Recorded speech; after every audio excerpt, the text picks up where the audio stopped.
جو آپ کا دشمن ہے وہی ہے کہ جو ابتر ہے، منقطع ہونے والا ہے، جس کا نام لیوا بعد میں کوئی نہیں ہوگا.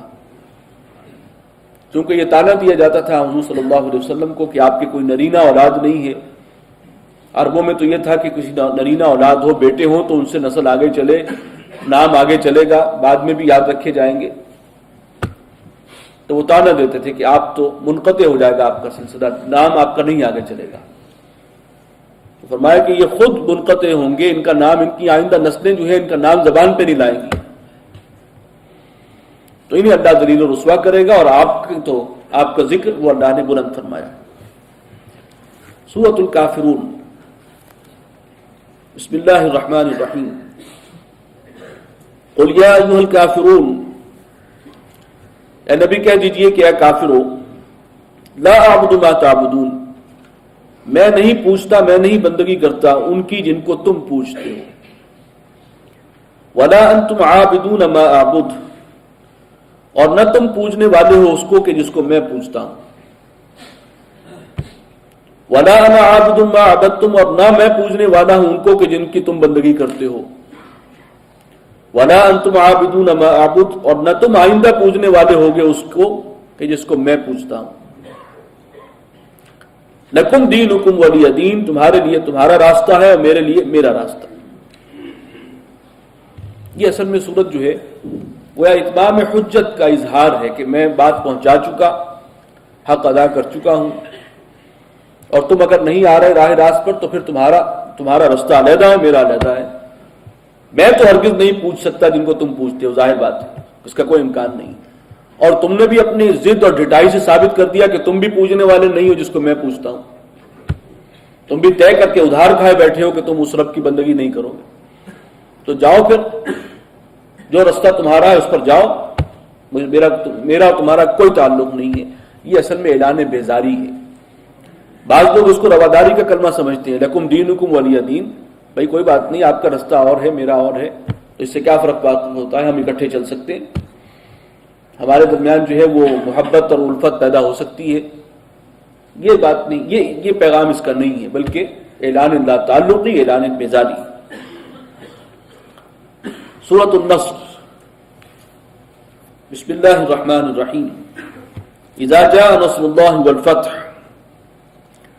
جب آ جائے اللہ کی مدد اور فتح.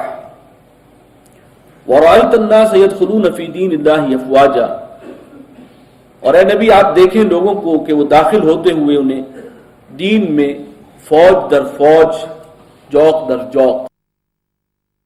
جب یہ صورت ہو جائے فَسَبِّحْ بِحَمْدِ رَبِّكَ وَاسْتَغْفِرْ، تو پھر تسبیح کیجئے گا اپنے رب کے حمد کے ساتھ اور استغفار کیجئے گا اپنے رب سے. إِنَّهُ كَانَ تَوَّابًا، بے شک وہ توبہ کا قبول فرمانے والا ہے، وہ رحمت اور عنایت کے ساتھ متوجہ ہونے والا ہے. اس صورت کے بارے میں کہا جاتا ہے کہ یہ بالکل حجۃ الوداع کے موقع پر نازل ہوئی ہے، اور اسی میں گویا یہ میسج تھا کہ جو مشن آپ کا تھا، جو آپ کو اللہ نے اسائن کیا تھا آپ کی حیات طیبہ تک، وہ مشن تو آپ کے جو نام لیوا ہیں وہ لے کر آگے چلیں گے، لیکن جتنا کام آپ کے ذمہ تھا آپ کی حیات طیبہ میں وہ پورا ہوا. جب لوگ جوق در جوق داخل ہو رہے ہیں، فتح آ چکی ہے، تو بس اب آپ اپنے رب کی طرف متوجہ ہو جائیے، اس کی تسبیح و تحمید میں لگ جائیے. وہ یا پھر اب واپسی کا سفر ہے جس کی تیاری ہے. سورۃ اللہب. بسم اللہ الرحمن الرحیم. تبت یدا ابی لہب وتب، ٹوٹ گئے ہاتھ ابو لہب کے اور وہ ہلاک و برباد ہوا. ابو لہب حضور صلی اللہ علیہ وسلم کا سگا چچا تھا اور سب سے بڑھ کر مخالفت میں پیش تھا، اور چونکہ اس نے ایک بددعائیہ کلمہ حضور صلی اللہ علیہ وسلم کے لیے کہا تھا جب آپ نے کوہ صفا پر کھڑے ہو کر اور سب لوگوں کو دعوت دی ہے اسلام کی، اور یہ بدبخت جو ہے ساری بات سن کر اس نے کہا کہ تبت لک لہذا جمعتنا، کہ تمہارے ہاتھ ٹوٹ جائیں، کیا تم نے ہمیں اس کام کے لیے جمع کیا تھا؟ یہ شقاوت کی انتہا تھی. تو فرمایا کہ ہاتھ تو اس کے ٹوٹ گئے، یہ کلمہ اس نے زبان سے نکالا ہے، ہاتھ اس کے ٹوٹ چکے ہیں اور یہ تباہ و برباد ہوا. اگرچہ اس کا ظہور چند دن بعد ہوگا، کچھ دن کے بعد، لیکن یہ چیز اب اس کا مقدر ہے۔ ما اغنى عنه ماله وما کسب، کچھ کام نہ آیا اس کا مال اور جو اس نے کمائی کی تھی۔ بڑا بخیل آدمی تھا، دنیا میں پیسے جمع جوڑنے والا، وہی کردار جو پیچھے آیا ہے ان قریش کا، تو اس میں بدترین کردار تھا یہ۔ سیصلی نارا ذات لہب، ان قریب یہ بھڑکتی ہوئی آگ میں داخل ہوگا، اس میں جھونکا جائے گا۔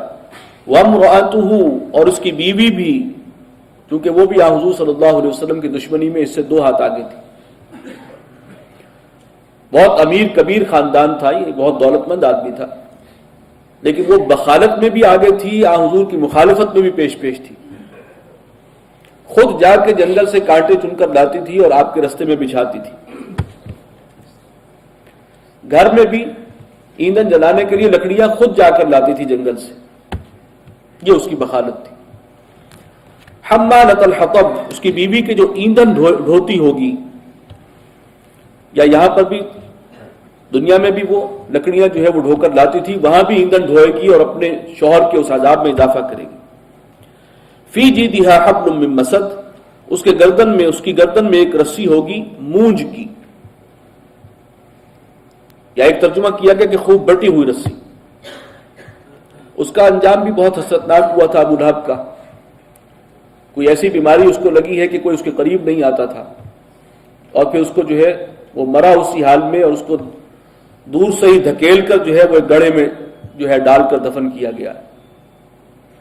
اور اس کی بیوی بھی جو رسی، وہ لکڑیاں جنگل سے سمیٹ کر لاتی تھی اور رسی باندھی ہوتی تھی، وہی رسی ایک دفعہ اس کے گلے میں پھنسی ہے، جبکہ لکڑیاں اس کی بوجھ پر، کندھے پر تھی، اور اس سے جو ہے اس کا دم گھٹا اور وہاں پر خاتمہ ہوا۔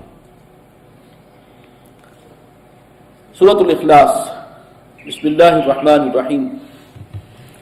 یہ سورہ مبارکہ آپ کو معلوم ہے کہ توحید کا ایک عظیم خزانہ ہے، اور حضور صلی اللہ علیہ وسلم نے اسے ثلث قرآن قرار دیا ہے، 1/3 قرآن کے برابر ہے یہ چھوٹی سی سورت اپنے قدر و قیمت کے اعتبار سے، ویلیو کے اعتبار سے۔ قل هو اللہ احد، کہہ دیجئے کہ وہ اللہ احد ہے، تنہا ہے، یکتا ہے، ایک ہے نہیں اس کا ترجمہ، بلکہ منفرد ہے، یکتا ہے، اکیلا۔ اللہ الصمد، اللہ بے نیاز ہے، ترجمہ عام طور پر یہی کیا گیا ہے۔ الصمد وہ ذات ہے کہ خود تو اسے کسی کی احتیاج نہ ہو، لیکن دوسرے سب احتیاج کے لیے اس کی طرف رجوع کرتے ہیں۔ وہ جو سورہ فاطر میں الفاظ تھے وہ اس کی تشریح ہے، اصل میں بڑی خوبصورت تشریح ہے کہ یا ایھا الناس انتم الفقراء الی اللہ واللہ هو الغنی الحمید، اے لوگو تم سب محتاج ہو اللہ کے،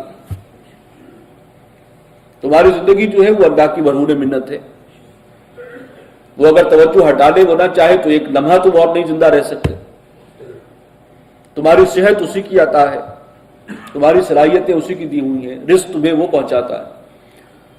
تو کوئی شخص کہیں بھی ہو، کسی حیثیت میں ہو، سب محتاج ہیں اس کے، اور وہ کسی کا محتاج نہیں، وہ الغنی ہے، بے نیاز۔ تو یہ ہے الصمد۔ لم یلد ولم یولد،